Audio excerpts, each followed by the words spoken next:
Friends, இன்னைக்கு வந்து என்னோட ஸ்டைல்ல நெல்லிக்காய் ஊறுகாய் தான் பண்ண போறோம். இந்த சீசனுக்கு பாத்தீங்கன்னா நெல்லிக்காய் நிறையவே கிடைக்கும். ஸோ நீங்க அடுத்து ஒரு பேன் எடுத்துக்கோங்க.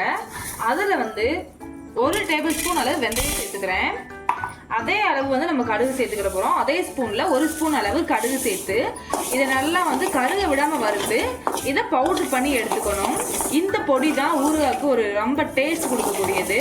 நீங்க ஊறுகாய் பண்ணும்போது இந்த பவுடர் போட மறந்துடாதீங்க. இப்போ இதை வறுத்துட்டு பவுடர் பண்ணி எடுத்துக்குவோம். அடுப்பு வந்து ஸ்லோ ஃப்ளேமே வச்சு இது பண்ணிக்கோங்க. பாருங்க, தண்ணி எதுவும் இல்லாம இந்த மாதிரி ஃபைனா அரைச்சி எடுத்துக்கோங்க. நீங்க வேணா இதை சலிச்சிட்டு கூட எடுத்துக்கலாம். நான் வந்து நீங்க அப்படிதான் போட போறேன், ஏன்னா நான் ஃபைனா நல்லா அரைச்சிட்டேன். அடுப்புல வந்து ஒரு பேனை வச்சுட்டு எண்ணெய் வந்து நிறைய சேர்த்துக்கோங்க. அப்பதான் வந்து ஊறுகாய் வந்து நம்மளுக்கு சீக்கிரமாவே கெட்டு போகாது. அடுப்பை நல்லா ஸ்லோ ஃப்ளேம்ல வச்சுட்டு எண்ணெய் வந்து நல்லா சேர்த்துக்கோங்க. நான் வந்து ஒரு 6 டேபிள் ஸ்பூன் அளவு எண்ணெய் சேர்த்துக்கிறேன்.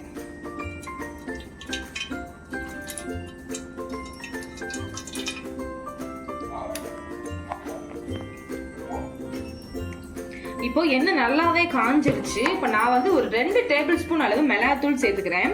நீங்க மிளகாத்தூள் சேர்க்கும் போது வந்து டக்குன்னு வந்து அடுப்பு ஆஃப் பண்ணிடுங்க, இல்லைன்னா டக்குன்னு கருத்துரும். அதனாலதான் கருகிறோம். அடுத்து வந்து நம்ம அழகா அப்படி வந்து இப்படி கட் பண்ணி எடுத்து வச்சிருக்கேன். நெல்லிக்காவை கொட்டையை தனியா பிரிச்சு வச்சிருக்கேன். கொட்டையை நீங்க போடாதீங்க, ரொம்ப ஹார்டா இருக்கும் நம்மளுக்கு சாப்பிடும் போது.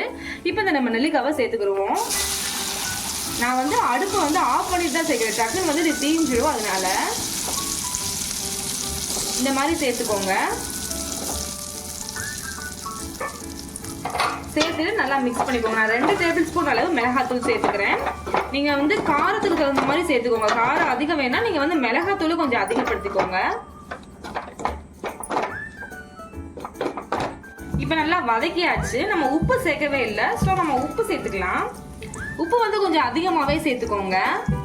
ஊறுகாய்க்கு கொஞ்சம் உப்பு ஜாஸ்தியா இருந்தா தான் நல்லா இருக்கும் சாப்பிடும் போது. சேர்த்துட்டு நல்லா மிக்ஸ் பண்ணிக்கோங்க.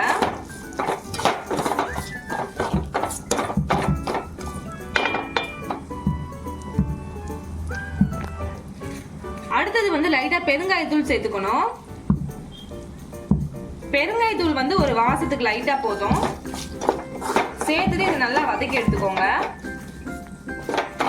ஒரு 2 நிமிஷம் வந்து அடுப்பை வந்து ஸ்லோ ஃப்ளேம்லயே வச்சு நல்லா வதக்கி எடுத்துக்கோங்க அந்த எண்ணெயில. அதுக்கப்புறம் நம்ம ஆல்ரெடி பவுடர் பண்ண அந்த கடுகு வெந்தய பொடியை நம்ம சேர்த்துக்கணும். இப்ப நம்ம இதை சேர்த்துக்கலாம்.